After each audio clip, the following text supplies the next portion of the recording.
नमस्कार, मी अनिकेत. जय महाराष्ट्र फोकस या आमच्या विशेष बातमीपत्रात तुमचं स्वागत. दैनंदिन आयुष्यात अशा अनेक घटना, बातम्या, घडामोडी असतात ज्यांचे कंगोरे उलगडणं आवश्यक असतं. अशा घटना ज्यांची दखल घेणं आपल्याला क्रमप्राप्त असतं, ज्यांच्यावर विशेष फोकस करणं गरजेचं असतं. जय महाराष्ट्र फोकसमध्ये आम्ही अशाच घडामोडींवर, विषयांवर फोकस टाकण्याचा प्रयत्न करतो ज्या असतात तुमच्या आणि आमच्या जिव्हाळ्याच्या, तुमच्या आमच्या आयुष्याशी निगडीत, प्रत्यक्ष नसल्या तरी अप्रत्यक्ष. आज आम्ही फोकस टाकलाय चेन्नईच्या पावसावर.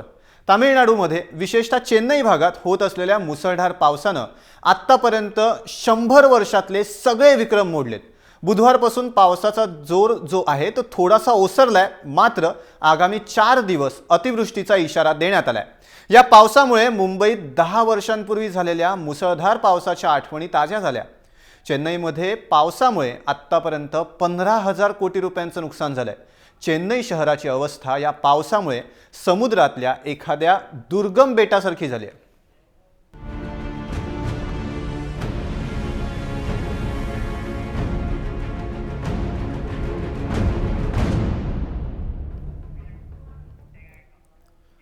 आठवड्याभरापासून कोसळत असलेल्या मुसळधार पावसामुळे चेन्नई अक्षरशः बुडाली आहे. विविध ठिकाणी अडकून पडलेल्या नागरिकांच्या सुटकेसाठी लष्कर आणि हवाई दलाला तैनात करण्यात आलंय.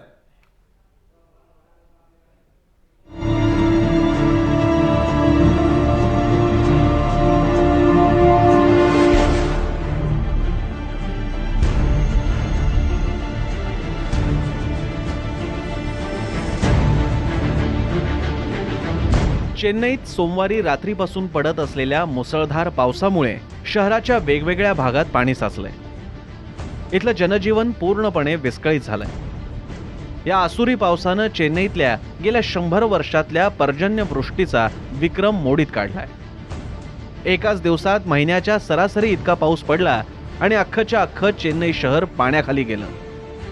पावसामुळे शहराच्या प्रत्येक भागात पाणी शिरलं आणि जनजीवन विस्कळीत झालं. रेल्वे आणि हवाई वाहतूक सेवा ही कोलमडलेली आहे.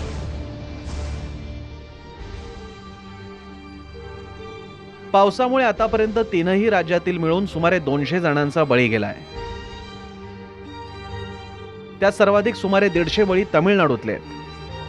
पुराचा फटका एकूण 18 लाख नागरिकांना बसला असून तामिळनाडूत 8,481 कोटी रुपयांचं तर एकंदर सुमारे 20,000 कोटींचं नुकसान झाल्याची माहिती आहे.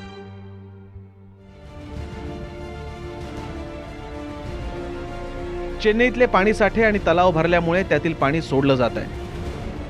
ते पाणी अड्यार नदीला पोहोचल्यामुळे ती देखील दुथडी भरून शहरातून वाहत आहे. सैदापेठ इथं नदीवर आलेल्या पुलाला लागण्याएवढी पाण्याची पातळी वाढली आहे.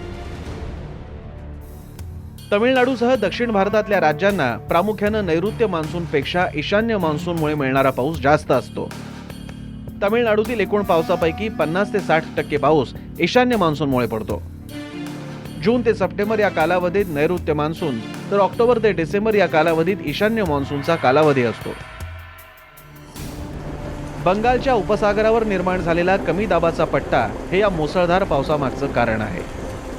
8 नोव्हेंबरला तामिळनाडूच्या किनारी भागात तसंच पुदुच्चेरीजवळ तीव्र कमी दाबाचा पट्टा तयार झाला. त्याला वाऱ्याची जोड मिळाल्यामुळे 10 नोव्हेंबरला हा पट्टा उत्तर तामिळनाडूवर आला आणि त्यामुळे तिथं प्रचंड पाऊस कोसळला. 28, 29, 30 नोव्हेंबरला पुन्हा हाच प्रकार घडला आणि पाऊस पडायला सुरुवात झाली.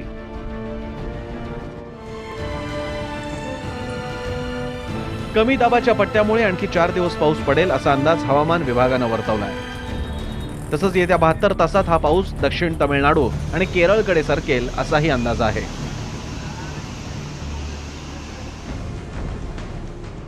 पुदुच्चेरीचं वार्षिक सरासरी पर्जन्यमान सुमारे 1200 मिलीमीटर असून त्यापैकी 834 मिलीमीटर पाऊस एकट्या नोव्हेंबर महिन्यात पडलाय. हा 100 वर्षातला उच्चांक आहे.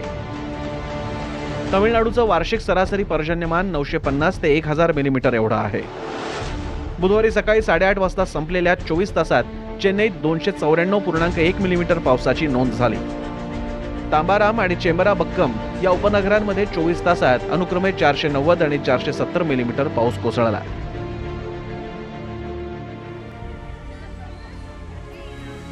चेन्नई शहरात रस्ते पाण्याखाली आहेत. रुळांवरून पाणी ओसंडून वाहत आहे. तसंच विमानतळाचे रनवे पूर्णपणे पाण्याखाली आहेत. त्यामुळे वाहतुकीची सर्व प्रकारची साधनं बंद आहेत. अनेक ठिकाणी खबरदारीचा उपाय म्हणून वीज पुरवठा बंद करण्यात आलाय. मोबाईल आणि लँडलाईन या दोन्ही प्रकारच्या फोन सुविधाही अनेक ठिकाणी बंदच आहेत. अनेक ATM मशीन्सही बंद स्थितीत आहेत.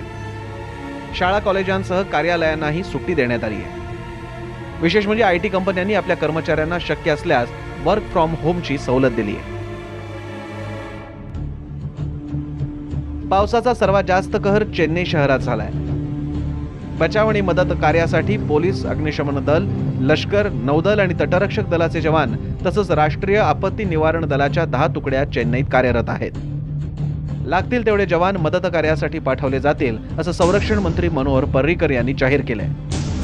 मुख्यमंत्री जयललिता यांनी पूरस्थितीची पाहणी केली असून पंतप्रधान नरेंद्र मोदींनीही जयललिता यांच्याशी संवाद साधून आवश्यक ती सर्व मदत देण्याची ग्वाही दिली आहे. 509 कोटी रुपयांचा आपत्कालीन निधी आधीच तामिळनाडूला देण्यात आल्याचं गृह मंत्रालयानं जाहीर केलंय. नौदलाची INS ऐरावत ही युद्धनौका गुरुवारपर्यंत मदत कार्यात सहभागी होण्याची शक्यता आहे. मदत कार्यामध्ये स्थानिक युवकांचाही प्रत्यक्ष सहभाग मिळतोय. अनेकांनी ट्विटर, फेसबुक सारख्या सोशल मीडियाच्या माध्यमातून पूरग्रस्तांसाठी निवाऱ्याची सोय देऊ केली आहे. पाऊस कमी झाल्यामुळे झारखंड राज्य दुष्काळी म्हणून जाहीर करण्याचा निर्णय मंगळवारी झाला.